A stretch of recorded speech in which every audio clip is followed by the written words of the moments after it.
లేదండి, కుదరదు. నేనొప్పుకోను. శ్వేత పెళ్లి చేయడానికి నేను దాచిన డబ్బు తీయాల్సిన అవసరమేంటి? సొంత ఖర్చులు తగ్గించుకొని అవసరమైనంత మాత్రమే ఖర్చు పెడుతూ కొంచెం కొంచెంగా 5 సంవత్సరాల నుంచి బ్యాంకులో కూడబెట్టిన డబ్బు అది. అలా అంటే ఎలా సువర్ణ? అది మన ఇల్లు, మన కుటుంబం. ఎలాగో మనిద్దరం ఉద్యోగాలు చేస్తున్నాం కదా! శ్వేత పెళ్లి ఒక్కటే మన మీద ఉన్న బాధ్యత. అది తీర్చుకుంటే ఆ తర్వాత మనం ఎంతైనా పొదుపు చేసుకోవచ్చు. మీరు చెప్తుంది నిజమేనండి. కానీ మనకేం ఆస్తులు లేవని కాదు కదా! మావయ్య సంపాదించిందంతా మీకోసం, శ్వేత కోసమే కదా! మనకు ఇక్కడ సొంత ఇల్లుంది. పక్క ఊర్లో 500 గజాల ఫ్లాట్ ఉంది. వీటిలో ఏదైనా ఉపయోగించి శ్వేత పెళ్లి చెయ్యొచ్చు కదా! నా అకౌంట్లో ఉన్న అమౌంట్ మొత్తం నా శాలరీలోంచి నేను దాచింది మాత్రమే. మీ శాలరీ పూర్తిగా మనం ఇంటి కోసం, పిల్లల కోసమే కదా వాడతాం. నీది నాది ఏంటి సువర్ణ? మీరు ఎంత చెప్పినా నేను ఒప్పుకోనండి. సరే అయితే, నేను మనకున్న స్థలంలో నుంచి సగం చెల్లెల పేరు మీద కట్నంగా రాసివ్వమంటాను నాన్నతో. సగం కాదు, పూర్తిగా రాసిచ్చినా నాకు అభ్యంతరం లేదు. ఇదంతా మామయ్య గారు సంపాదించిన ఆస్తి కాబట్టి ఆయన ఇష్టం. సువర్ణ తను దాచిన డబ్బులు ఇవ్వనని ఖచ్చితంగా చెప్పడం అత్తగారు రమణికి, ఆడపడుచు శ్వేతకి అస్సలు నచ్చలేదు. వదిన నా మీద చూపించే ప్రేమంతా అబద్ధమే అమ్మా. డబ్బుల విషయానికి వచ్చేసరికి నీది నాది అని మాట్లాడింది చూసావా? అంతేనమ్మా. వదిన వదినే అవుతుంది. అమ్మ అవలేదు, అక్క అవలేదు. నీకు నేను, నాన్నగారు ఉన్నాం కదా! ఇంకొకరు సాయం చేస్తేనే కాని నీ పెళ్లి చేయలేని పరిస్థితిలో మేం లేము అంటుంది రమణి తన కూతురుతో. అనుకున్నట్టుగానే వాళ్లకు ఉన్న స్థలంలో సగం శ్వేత పేరు మీద కట్నంగా రాసి ఇస్తారు. గిరీష్తో శ్వేత పెళ్లి ఘనంగా జరుగుతుంది. గిరి వాళ్ళది ఉమ్మడి కుటుంబం. పెళ్ళై 3 ఏళ్లు గడిచిపోతాయి. శ్వేత తన అత్తవారింట్లో సంతోషంగానే ఉంటుంది. ఒకసారి గిరి వాళ్ళ అన్న కొడుకు పై చదువులు చదవడానికి చాలా డబ్బు అవసరమవుతుంది. దాంతో గిరీష్ శ్వేత పేరు మీద ఉన్న స్థలాన్ని అమ్మి ఇంట్లో డబ్బులు ఇద్దామని చెప్తాడు. ముందు శ్వేత కాస్త తటపటాయిస్తుంది. ఆ రోజు వదిన డబ్బులు ఇవ్వడానికి ఒప్పుకోకపోవడం వల్ల నేను ఎంతో బాధపడ్డాను. నన్ను చూసుకోవడానికి నా కుటుంబం ఉంది. ఆ ఆస్తి నా పేరు మీద లేనంత మాత్రాన ఏం నష్టం జరుగుతుంది అని ఆలోచించి స్థలం అమ్మడానికి ఒప్పుకుంటుంది. కుటుంబం అంతా సంతోషిస్తారు. అలా కొన్నాళ్ళు గడిచాక గిరీష్ వాళ్ళ ఆఫీస్లో లత అనే ఆవిడ కొత్తగా ఉద్యోగంలోకి చేరుతుంది. లతను చూడగానే గిరి ఒక్కసారిగా షాక్ అవుతాడు. గిరి ఇంకా లతాలు కాలేజ్ రోజుల్లో ఒకరినొకరు ఇష్టపడతారు. అయితే లత వాళ్ళింట్లో తనకి బలవంతంగా పెళ్లి చేసి పంపించేశారు. ఇన్ని సంవత్సరాల తర్వాత లత మళ్ళీ తనకు కనిపించడం, ఒకే ఆఫీసులో పనిచేసే అవకాశం రావడంతో గిరి చాలా సంతోషిస్తాడు. ఒకరోజు క్యాంటీన్లో లతను కలిసి మాట్లాడతాడు. ఏంటి లత, ఆఫీస్కి ఎవరో కొత్త ఎంప్లాయీ ట్రాన్స్ఫర్ అయ్యి వస్తున్నారంటే నేను ఎవరో అనుకున్నాను. నువ్వై ఉంటావని అస్సలు ఊహించలేదు తెలుసా. ఏం చేస్తాను గిరి, తప్పలేదు. పెళ్ళైన కొత్తలో మా వారే ఉద్యోగం చేసి ఇంట్లో ఖర్చులన్నీ చూసుకునేవారు. కానీ 2 ఏళ్ల క్రితమే ఆయన చనిపోయారు. నేను నా కూతుర్ని మా అమ్మ దగ్గర పెట్టి సిటీకి వచ్చి ఉద్యోగంలో జాయిన్ అయ్యాను. ఆఫీస్లో కొంతమందితో పాటు నాకు కూడా ట్రాన్స్ఫర్ ఇచ్చారు. ఇక్కడ నువ్వు ఎదురుపడతావని నేను కూడా ఊహించలేదు. లతా పరిస్థితికి గిరీష్ ముందు బాధపడినా ప్రతిరోజు తనను కలిసే అవకాశం ఉన్నందుకు సంతోషపడతాడు. ఒకప్పుడు వాళ్ళిద్దరి మధ్య ఉన్న ప్రేమ గిరీష్ మనసులో అత్యాశను కల్పించింది. మళ్ళీ లత తన జీవితంలోకి రావాలని ఆశించడం మొదలుపెట్టాడు. అలా వాళ్ళు మళ్ళీ ఒకప్పటి ప్రేమ పక్షుల్లాగా మారిపోయారు కొన్నాళ్ళకి. ఇంట్లో తనకంటూ ఒక భార్య ఉందనే విషయాన్ని పక్కన పెట్టేశాడు గిరీష్. ఒకరోజు లత గిరీష్ని అడుగుతుంది, గిరి, మనం చేస్తున్నది తప్పని నాకు అనిపిస్తుంది.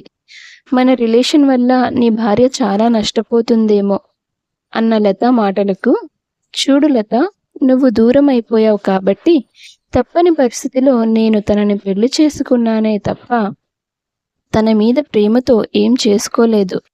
అయినా 4 ఏళ్లు దాటుతున్నా తనకి ఇంకా పిల్లలు కలగడం లేదు. ఆ ఒక్క కారణం చాలు తనను నా జీవితంలోంచి బయటికి పంపించడానికి. మళ్ళీ మనం ఒకటవ్వాలని దేవుడు రాసిపెట్టాడు. అదే జరుగుతుంది అని సమాధానమిచ్చాడు. లత మీద ఉన్న ఇష్టంతో గిరి ఇంట్లో శ్వేతతో గొడవలు పెంచుకోవడం మొదలుపెట్టాడు. కొంతకాలం వరకు శ్వేత చాలా ఓపిగ్గా భరిస్తూ వస్తుంది. కానీ ఏ రోజైతే తనకు గిరి లతలు కలిసి తిరుగుతున్న విషయం తెలుస్తుందో ఆ రోజు శ్వేత మనసు విరిగిపోతుంది. గిరి మీద అసహ్యం కలిగి కట్టుబట్టలతో ఇంట్లోంచి బయటికి వెళ్ళిపోతుంది. ఇంటికి వెళ్ళడానికి తనకు ధైర్యం చాలలేదు. ఇప్పుడు అక్కడికి వెళితే మళ్ళీ అన్నా వదినల మీద ఆధారపడి బతకాలి. బయట ఎక్కడికైనా వెళ్ళిపోదామంటే పెద్దగా చదువుకోలేదు. ఎలా బతకాలో కూడా అర్థం కావట్లేదు. ఏం చేయాలో అని ఆలోచిస్తూ బస్టాండ్లో కూర్చొని కన్నీళ్లు పెట్టుకుంటూ ఉంటుంది లత. అదే సమయంలో సువర్ణ వేరే ఊరు వెళ్ళి వస్తూ అనుకోకుండా బస్టాప్లో ఉన్న శ్వేతను చూస్తుంది. వెంటనే బస్సు దిగి, "ఏమైందమ్మా శ్వేత, ఇక్కడ కూర్చున్నావు?" అంటూ తనను పలకరిస్తుంది. శ్వేత దుఃఖం ఆపుకోలేక వదినను గట్టిగా హత్తుకొని ఏడుస్తుంది. తనకు జరిగిన అన్యాయం అంతా చెప్పుకుంటుంది. జరిగిన వాటన్నిటికంటే నాకు ఇంకో విషయానికి ఎక్కువ బాధగా ఉంది వదిన. ఆ మనిషి నన్ను అక్కర్లేదు అనుకుంటే బయటకు వచ్చి స్వతంత్రంగా బతికేంత ధైర్యం లేకుండా పోయింది నాకు. నాకంటూ ఏ ఆధారం లేదు, ఏ భరోసా లేదు. నా పేరు మీద ఉన్న ఆస్తిని కూడా నేను వాడి మొహానే కొట్టాను. ఆ రోజు అంతగా సంతోషించిన ఆ ఇంట్లో వాళ్ళు నాకు ఇలాంటి పరిస్థితి వస్తే ఒక్కరు కూడా నా తరపున మాట్లాడలేదు తెలుసా? ఆడవాళ్ళ జీవితం ఎప్పుడు రోడ్డు మీద పడుతుందో తెలియదు కదా. అందుకే కదా వదిన, ఆ రోజు నువ్వు నీ సెక్యూరిటీ కోసం దాచుకున్న డబ్బుల్ని నాకు ఇవ్వడానికి ఒప్పుకోలేదు కదా. నాకిప్పుడు తెలిసి వస్తుంది. నువ్వు చెప్తుంది నిజమే శ్వేత. ఇంట్లో వాళ్ళు మనల్ని ఎంత గొప్పగా చూసుకున్నా అది శాశ్వతమని ఆడవాళ్ళు గుడ్డిగా నమ్మకూడదు. మనకంటూ ఇండివిజువాలిటీ ఉండాలి. సొంత సంపాదన, మనకేదైనా అయితే భరోసాగా ఉండడానికి ఆస్తి కానీ డబ్బు కానీ కూడబెట్టుకోవాలి. ఇవాల్టి సమాజంలో ఇది చాలా అవసరమైన విషయం. కుటుంబ బంధాలు గొప్పవే, కానీ వాటికి గ్యారెంటీ మాత్రం ఎవ్వరూ ఇవ్వలేరు. నువ్విలా రోడ్లు పట్టుకొని తిరగాల్సిన అవసరం ఏంటి? నీకు మేమందరం ఉన్నాం. నీ తరపున పోరాడి గిరీష్కి బుద్ధి వచ్చేలా చేసి మళ్ళీ నీ కాపురం నిలబెట్టే బాధ్యత నాది అని శ్వేతకు ధైర్యం చెప్పి తమ ఇంటికి తీసుకెళ్తుంది సువర్ణ. ఇప్పుడు కోర్టులు, కేసులు అంటూ మనం తిరిగితే ఆ కుటుంబం శ్వేతని ఇంటికి తీసుకెళ్ళినా కూడా ప్రేమగా చూసుకోలేరు కదా అని తన అనుమానాన్ని వ్యక్తపరుస్తాడు శ్వేత తండ్రి సుధాకర్. కేసులేవి పెట్టకుండానే గిరీష్ మనసు నేను మారుస్తాను మావయ్య అని ఇంట్లో వాళ్లకు ధైర్యం చెప్పి లత అడ్రస్ తెలుసుకొని తనను కలవడానికి వెళ్తుంది సువర్ణ. ఆఫీసులో కొంతమంది దగ్గర ఎంక్వైరీ చేసి లత గురించి కొన్ని వివరాలు తెలుసుకుంటుంది. ఆ తర్వాత లతను కలిసి, "నువ్వు గిరీష్ కలిసి మా ఆడపడుచుకు చేసిన అన్యాయం గురించి మాకు తెలిసింది. ఒకప్పుడు మీరిద్దరూ ఇష్టపడి ఉండొచ్చు. ఆ దేవుడు మిమ్మల్ని కలపాలనుకుంటే అప్పుడే కలిపేవాడు. ఇప్పుడు నువ్వు నీ భర్త చనిపోయి ఒంటరిగా మిగిలావు కదా అని ఇంకొకరి భర్తని లాక్కోవాలని చూడడం ఎంతవరకు న్యాయం అనిపిస్తుంది నీకు? అయినా నేనిప్పుడు నీకు వార్నింగ్ ఇవ్వడానికి రాలేదు.